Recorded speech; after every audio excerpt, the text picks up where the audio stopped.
Ms. Marvel's pretty great so far. Sure, it's not flawless, and it's not a flawless adaptation, but it's done a lot in 2 episodes to prove itself, and to put to rest the concerns some people had after the trailer dropped, not least myself. But I don't want to talk about the show more generally, or even its reception, which has been, yeah, pretty solid, so long as you discount the sweaty dweebs who review-bombed the series before it even aired, because apparently allowing a female minority to play a central role in literally one of over 30 MCU projects is like forcing politics down the audience's throat, like the existence of non-white, non-male people is somehow inherently political. But yeah, if we ignore those loonies, people seem to agree that on most levels, this is a show that really works. What I want to do in this video then is dig into why it works, because I think there's one key trick the show pulls again and again that's crucial to this success, and it all comes down to Ms. Marvel's unique visual style. This show looks great. It's got a fun and kind of unique way of visualizing Kamala's perspective on her world. But this phenomenon goes a little deeper than you might think. It's not just a cool comic booky aesthetic because this is a comic book adaptation, or anything else that shallow. No, let's take a step back. Typically, Marvel films don't really lean too heavily on things like this, sequences which present to us reality warped through the perspective of our characters. As a general rule, what we see on screen is what's happening. Even more visually inventive MCU properties like Multiverse of Madness or WandaVision don't tend to break this rule. The most fun part of the former is how the camera moves through this world, and with regard to the latter, even the weirdest, most sitcomified chunks of the show technically do actually exist, as signals being broadcast from the hex. And while exceptions do exist, none of them really break this rule and play with this perspectival subjectivity with the same panache Ms. Marvel does. And none of these moments have the same effect as a sequence like this.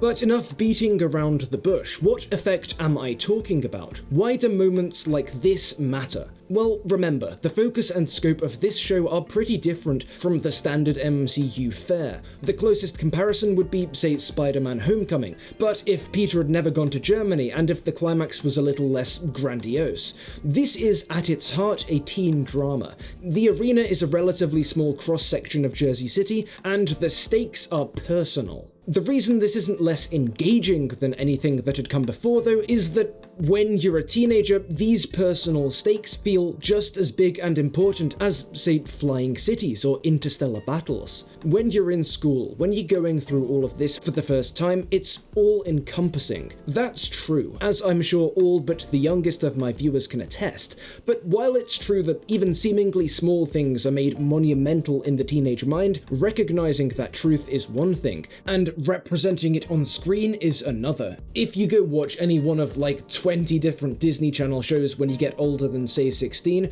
all this teenage drama stops feeling big and starts feeling unimportant and uninteresting. But Ms. Marvel finds a novel way of getting past this, and of representing this teenagerness, and that's through these visual sequences, moments when the world tangibly alters, moments when interiority is externalized. I'm thinking of bits like this.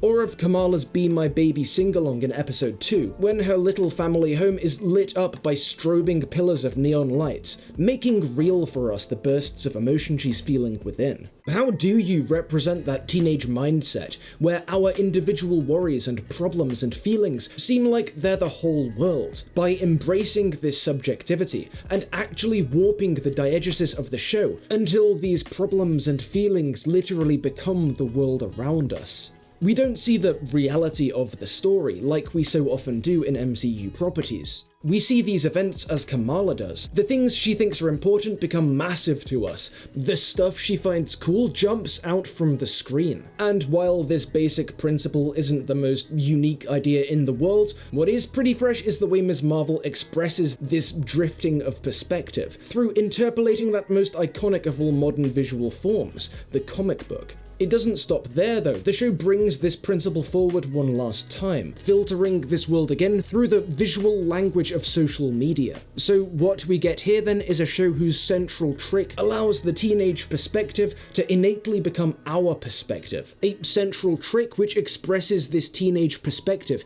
in two major ways: the comic book aesthetic and the graphics of social media. And these two major ways capture Kamala to a T. A modern, hyper-online teen and a good old-fashioned comics nerd. So that's the magic of Ms. Marvel. That's the visual conceit that makes this teen drama format work so well, even in a franchise where objectively way bigger conflicts are the norm. That's the move which connects us through an intensely personal link to Kamala Khan, this externalizing of interiority. It's honestly really cool, and I can't wait to see how they use it for the remainder of the season. A semi-related phenomenon is the way Ms. Marvel displays another sort of drifting perspective, between how we, the audience, perceive the MCU and how it's perceived by its inhabitants. The way Comic-Con-like events are popping up to celebrate what is essentially in-universe a handful of private paramilitary soldiers which team up every few years to solve problems largely of their own creation. At Avengers Con, we even see people cosplaying Loki.